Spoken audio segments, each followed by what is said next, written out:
What is up, everyone? Welcome back to Let's Play Shadow of the Colossus HD. Last time we took care of the 13th Colossus Phalanx, the second best one in the game, and now on to Cenobia, the second worst.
Alright, today we're fighting Cenobia, the cousin of Colossia, who you might recall was the worst Colossus. Cenobia is only gonna be marginally better, I would say. This one, like Dormin said though, lusts for destruction. Cenobia, like Colossia, is extremely aggressive. Tiny too. Tiny and aggressive. Also, fun little catch, but that description Dormin gave was used word for word elsewhere. The lusting for destruction part was something he also said to describe Barba. He also calls Cenobia a guardian set loose, which is the same wording he used for Colossia. And this is gonna be our 14th Colossus already.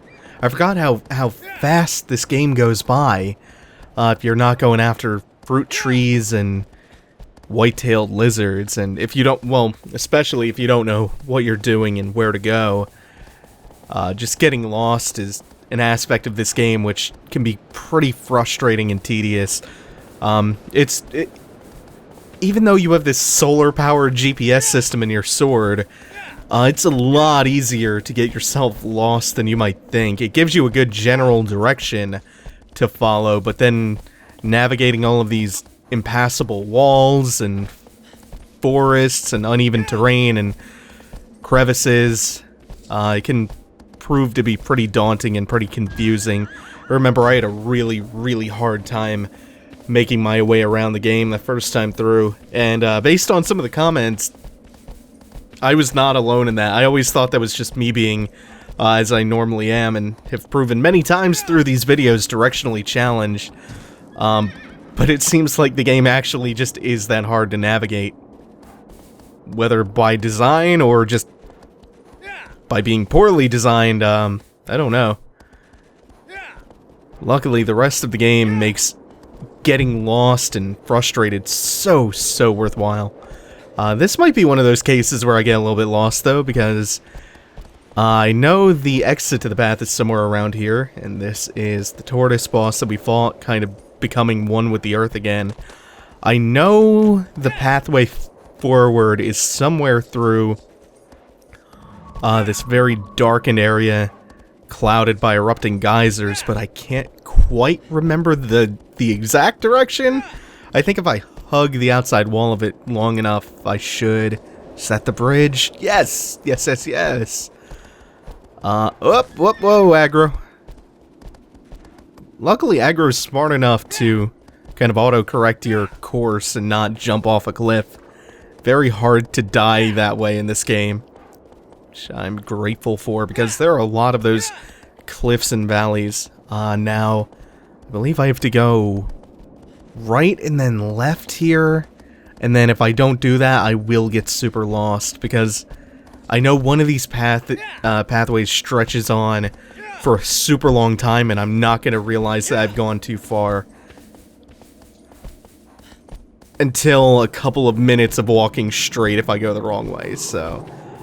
I think the steps here are supposed to provide a landmark, but I can't remember if it actually is the step path or this way. No, the steps lead somewhere else. Okay. Yeah, it is the left. I think. I hope. So, while we make our way to the Colossus, I think it's these aggressive ones that are kind of interesting. The ones like Cenobia and Colossi, or the ones like Colossi and some of the other more aggressive ones. Although those are the two most aggressive ones. I think they're kind of interesting because they clash really hard. Yay, I did choose the right way. Because you get to these pathway of columns. They clash really hard with the idea that Wander is just going around slaughtering innocent creatures. It makes them a little bit more animal-like, where some are docile and some are aggressive, and it doesn't mean, oh, they're aggressive, so they had it coming to them, and Wander's justified. They don't introduce any kind of moral ambiguity in that sense, but thematically, I think it's kind of interesting, because if you want to reinforce the idea that Wander is doing something wrong, it's the really peaceful Colossi who do that the best, the ones who are most sympathetic, the ones like Phalanx. And even from like a gameplay reinforcing story perspective, they're the ones you feel the worst for killing. And you feel the most okay with killing the ones like Celosia. The ones who will actively attack you just for being nearby. And Dirge as well. I think there's another context you can look at them in, though. And you can kind of look at all of the 16 Colossi as being aspects. You can kind of attribute personalities to all of them. Personalities that seem more dominant in them than others. Yeah, we have 16 Colossi with somewhat distinct personalities each. Colossi and Cenobia are kind of territorial and aggressive. Dirge is predatory. Phalanx was really peaceful. Some of them give off this vibe of being just kind of curious about Wander, like Hydrus. Phaedra was described by Dormin as being brave, lacking fear, or something along those lines. If you start looking at them like that, it all makes a lot more sense as being aspects of something greater. If you go back to that Eamon line in the beginning about memories being etched into stone, there's something to that. But I'm still having to dance around spoilers here because Shadow of the Colossus is so hard to talk about without the context of its ending, which really, really reframes everything. But at the same time, there's some pretty heavy foreshadowing going on. That's always frustrating with the LPs of certain games. The ending is so important to some of them, and without the context, you have almost nothing to talk about without outright spoiling shit. You have to really dance around stuff. You can also look at the Colossi as being reflections of maybe Wander's personality, but that's a lot more nebulous. It's a thought I'll also save until the final Colossus, because it's probably going to be pretty relevant there. So this is Cenobia. He is a dog, I guess? Of course, tiny Colossus, so I'm already not on board with this one. Same with Celosia. The fight's okay. It's better than Celosia by a little bit at least. So if he's a guardian, is he just guarding the rubble and the ruins? Kind of reminds me of that Game of Thrones line. He would see this country burn if only he could be king of the ashes. I also read a really interesting theory once about how the ruins and the stone structures around all of the Colossi's arenas are imprisoning the Colossi, or at least binding them to that area, and that's why you can't necessarily see them outside of that. This fight has a similar type of environmental puzzle to it that makes the first half like Celosia's really enjoyable, but the second half is almost the exact same problem as what was wrong with Celosia, except Cenobia is way less of a dick. Cenobia is not quite as aggressive as Celosia. You might recall that one of the problems I had with Celosia is that if he hits you once and knocks you down, he can do that back to back to back. As soon as you get up, Celosia will knock you down again, and if you're not lucky, you'll just get chained like that and killed. Cenobia is a little bit more forgiving. He won't quite do that to you, but he's still very aggressive, charges you a lot. And the idea with this fight is you want to take advantage of that aggression, which I think that makes it, in and of itself, a little bit more interesting than Celosia. So the idea is you're platforming around all of these columns and these bridges and all the rubble around this arena, and you're baiting him into headbutting and charging some of these more shaky pillars. And you're just using that as a way to get around and to open up ways to access later parts of the arena, until eventually you get him into a spot where you can actually start to break off his armor and you can start to fight him. It can make this part pretty time-consuming. Let me just shoot him with an arrow because I think he's starting to lose interest in me. Yeah, Cenobia takes his time a little bit more compared to the other Colossi, like him, which pretty much is just Celosia. Yeah, the other Colossus I think of as being one of the more aggressive ones is Dirge, because Dirge is just, he's a straight up predator. He is hunting you down throughout this entire sand dune-like arena, this underground sand dune, and he is just the whole time right on your ass trying to eat you. So I want him to knock this pillar down so I can get to the next pillar and start climbing that one. Come on, charge me again. I don't know if it's just I have to wait a little bit or if I have to kind of piss him off with some arrows. I like to take a couple pot shots at him just in case anyway. Ah, shit. I always screw that up. You know what I try to do? I try to, as the pillar is falling, jump in midair and try to make it. That almost never works for me. Physics just don't like to work like that. Let's try that again. Oh, wait. Shit. If you're crouching down when he charges you, you won't lose your balance as easily. Getting him to charge structures is also a key part to getting on top of him for the latter part of the fight. Okay, I think this is the last one I have to get on, and then there are a couple of more platforming sections, and then we can actually start fighting him proper. This is... I'm not sure if I like this more or less than the environmental aspect of doing a Celosia, because Celosia, I just like the idea of him being afraid of fire, and the whole trick of getting him to knock the torch down, going up, lighting the torch, and backing him off the cliff with the fire. I really like that. It's simple. It's simple and to the point.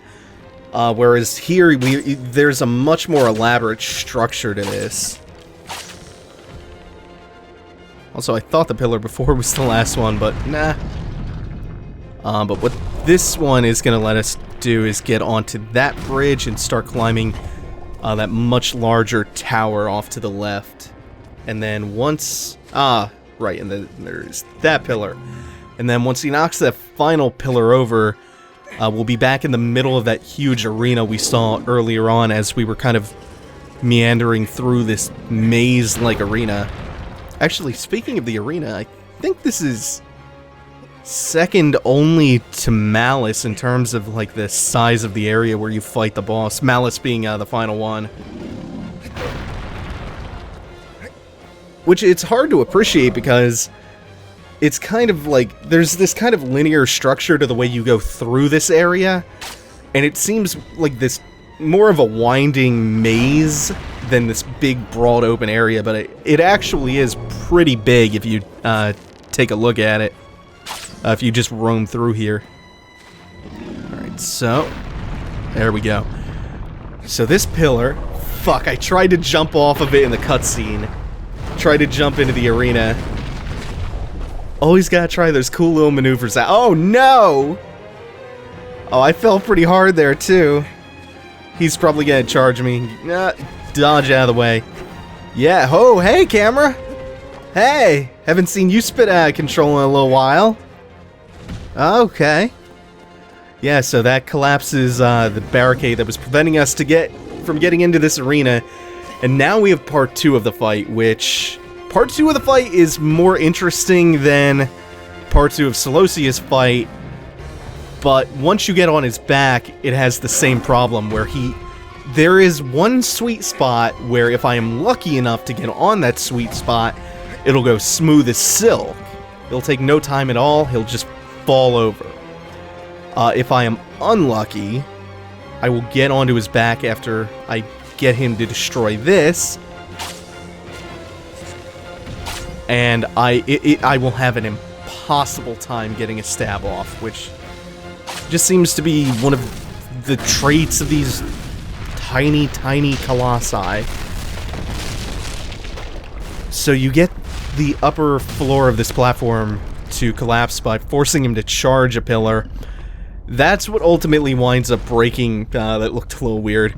That's ultimately what winds up breaking the armor off of his back, and that's what exposes his one weak point for the fight. Now, the trick is getting onto his back, which...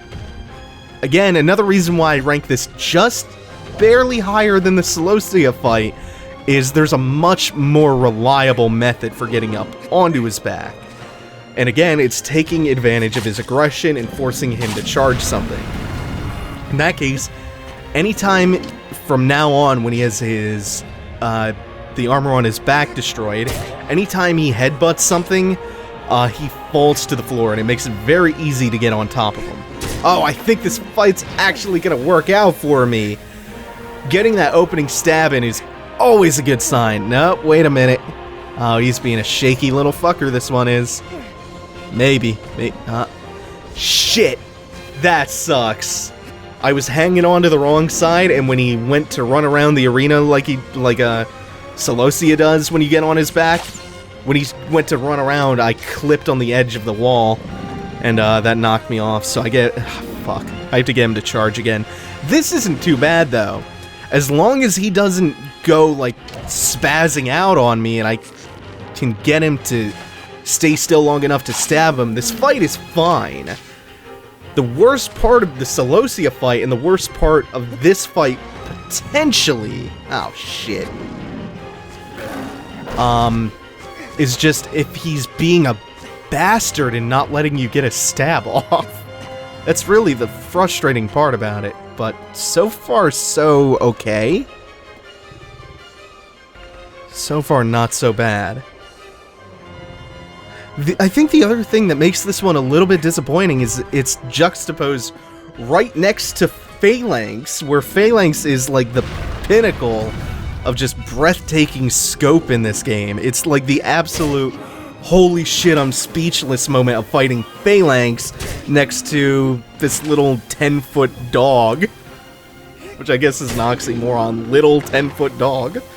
And that Cenobia, you go after him and you're like, oh hey look, this giant elephant-sized dog, that's okay I guess.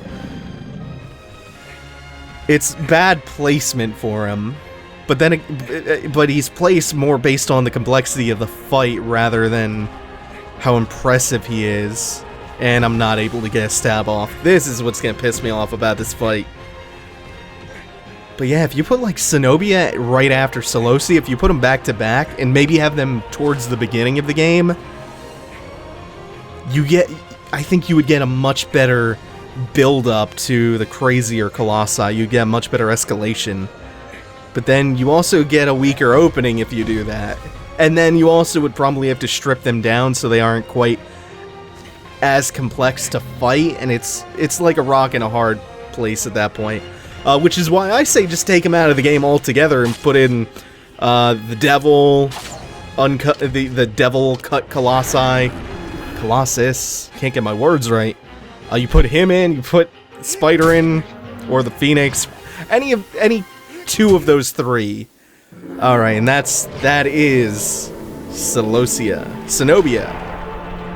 Cenobia, yes, I get them mixed up.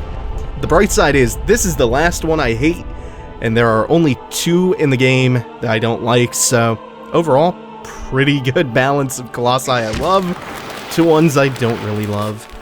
He's also got the most worthless hard mode of any boss, because he doesn't get new weak points or anything. The fight doesn't change except maybe more health and damage.